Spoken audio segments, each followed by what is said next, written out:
wabarakatuh. Selamat sore anak-anak semuanya. Gimana puasanya sampai dengan hari ini? Semoga masih lancar. Mari kita simak kisah Nabi Musa. Nabi Musa alaihi salam.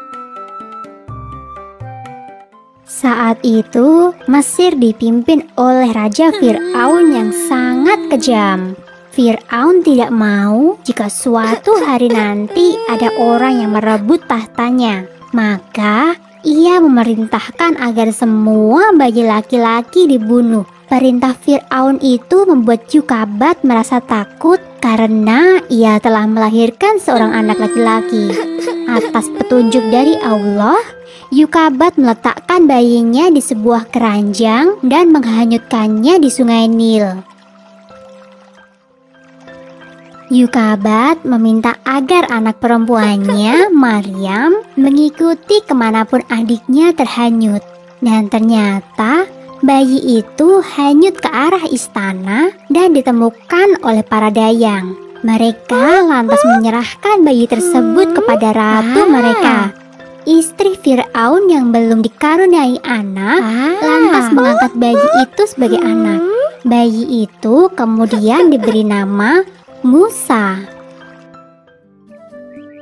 Musa terus-menerus menangis dan tidak mau menyusu pada dayang istana. Akhirnya sang ratu mencari seorang ibu susu bagi Musa. Allah berkehendak mempertemukan kembali Yukabat dengan anaknya. Maka jadilah Yukabat sebagai ibu susu bagi Musa. Suatu hari, saat sedang berada dalam pangkuan Fir'aun, Musa kecil tanpa sengaja menarik janggut Fir'aun dengan keras. Ketika itu juga, Fir'aun memerintahkan agar Musa dibunuh.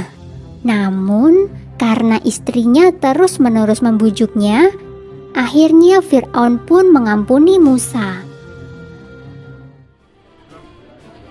Musa dibesarkan dan dididik layaknya putra raja. Namun ketika ia dewasa, ia mulai sadar siapa dirinya. Ia bukanlah anak sang raja, melainkan anak seorang Bani Israel, kaum yang selalu ditindas oleh Fir'aun. Suatu hari, Musa melihat perkelahian antara seorang pemuda Bani Israel dengan pemuda dari suku Hipti atau suku Mesir. Saat hendak melerai, tanpa sengaja, Musa memukul pemuda kaum Hipti itu hingga tewas. Karena kesalahannya itu, Musa diancam dengan hukuman mati. Dengan bantuan dari seorang pengikut Nabi Ibrahim, Musa berhasil melarikan diri. Musa terus berjalan hingga ke kota Madian dan bertemu dengan Nabi Syu'aib. Dalam riwayat lain, Musa bertemu dengan anak saudara Nabi Syu'aib. Kemudian, Musa bekerja pada Nabi Syu'aib. Tak lama kemudian, Musa menikah dengan Syafura, anak perempuan Nabi Syu'aib. Setelah 10 tahun lamanya, Musa berkeinginan untuk pulang ke Mesir. Maka ia pun mengajak istri dan kedua anaknya yang masih kecil. Saat malam tiba, Musa memutuskan untuk beristirahat dan membuat sebuah tenda di padang pasir. Musa kemudian pergi untuk mencari api hingga sampailah ia di Gunung Tur. Di sana, Musa melihat api tampak menyala di sebatang pohon berwarna hijau. Saat itulah sebuah suara terdengar. Itu adalah suara Allah. Allah telah mengangkat Musa sebagai nabinya dan mengutus Musa untuk menyadarkan Fir'aun beserta seluruh rakyat Mesir. Dari peristiwa itu, Nabi Musa dijuluki Halimullah yang berarti nabi yang diajak bicara oleh Allah. Setelah pulang ke rumah ibunya, ia mengajak Harun, saudaranya, untuk pergi menemui Raja Fir'aun. Mereka berdua telah mengemban tugas dari Allah. Di dalam istana Fir'aun, Musa beserta Harun dengan lantang menyerukan bahwa mereka adalah utusan Allah dan tiada Tuhan selain Allah. Fir'aun sangat marah mendengar hal tersebut. Ia kemudian meminta Musa untuk memberikan bukti bahwa ia benar-benar utusan Allah. Maka Nabi Musa pun menunjukkan mukjizatnya. Tongkat yang dipegangnya berubah menjadi ular dan tangannya berwarna putih bersinar. Sebenarnya Fir'aun merasa takjub, namun ia tidak mau mengakuinya. Fir'aun lantas menyebut Nabi Musa sebagai penyihir biasa.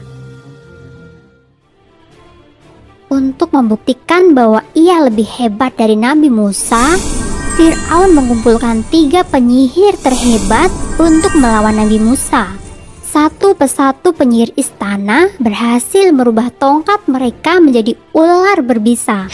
Di bawah perlindungan Allah, Nabi Musa merubah tongkatnya menjadi seekor ular raksasa yang kemudian melahap semua ular milik para penyihir. Para penyihir yang menyaksikan keajaiban itu pun langsung bersujud dan memohon ampun kepada Nabi Musa. Kedudukan Nabi Musa semakin kokoh di masyarakat Mesir. Namun, Fir'aun dan pengikutnya tetap saja menolak dakwah Nabi Musa. Nabi Musa pun berdoa kepada Allah untuk memberikan petunjuk.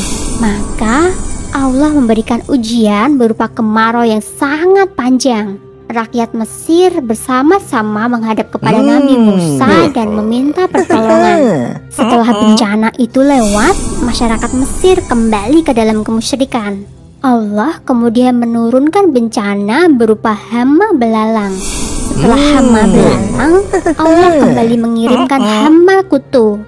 Dan setelah itu, Allah merubah seluruh air di Mesir menjadi darah. Namun semua itu tidak menjadikan Fir'aun sadar. Ia justru semakin membenci Nabi Musa. Keinginan Fir'aun untuk membunuh Nabi Musa tak dapat lagi dicegah. Ia kemudian memimpin pasukan besar untuk menyerang Nabi Musa. Dengan bimbingan dari Allah, Nabi Musa dan pengikutnya lari hingga ke tepi Laut Merah. Nabi Musa terjepit antara lautan dan pasukan Fir'aun. Saat itulah Allah kembali memberikan mukjizat kepada Nabi Musa. Dengan pukulan tongkat Nabi Musa, air laut itu langsung terbelah menjadi 2. Terciptalah sebuah jalan bagi Nabi Musa dan pengikutnya. Setelah sampai di seberang Laut Merah, Nabi Musa kembali memukulkan tongkatnya. Seketika itu juga, air laut kembali menyatu dan menenggelamkan pasukan Fir'aun. Nabi Musa dan Harun terus memimpin kaum Bani Israel ke arah Palestina. Ketika tiba di kaki Gunung Sinai, Allah kembali berbicara kepada Nabi Musa. Allah memerintahkan Nabi Musa untuk puasa selama 30 malam. Dan Nabi Musa diperkenankan untuk bertemu dengan Allah di puncak Gunung Sinai. Kemudian Allah meminta Nabi Musa untuk mengenapkan puasanya menjadi 40 malam. Setelah Nabi Musa selesai, Allah memberikan kitab Taurat kepada Nabi Musa. Sebuah kitab yang berisi tuntunan kehidupan bagi kaum Bani Israel. Tentang kelahiran Nabi Musa terdapat pada surat Al-Qasas ayat 7 yang berbunyi, "Dan kami ilhamkan kepada ibu Musa, susuilah dia, dan apabila kamu khawatir terhadapnya, maka jatuhkanlah dia ke sungai Nil. Dan janganlah kamu khawatir dan janganlah pula bersedih hati, karena sesungguhnya kami akan mengembalikannya kepadamu dan menjadikannya salah seorang dari para rasul." Tentang kenabian Nabi Musa terdapat pada surat Al-A'raf ayat 103 yang berbunyi, "Kemudian kami utus Musa sesudah rasul-rasul itu dengan bawa ayat-ayat kami kepada Fir'aun dan pemuka-pemuka kaumnya. Lalu mereka mengingkari ayat-ayat itu. Maka perhatikanlah bagaimana akibat orang-orang yang membuat kerusakan. Terima kasih anak-anak sudah menyaksikan video hari ini. Semoga kita semua bisa mengambil hikmah dari kisah Nabi Musa. Cukup sekian. Wassalamualaikum warahmatullahi wabarakatuh.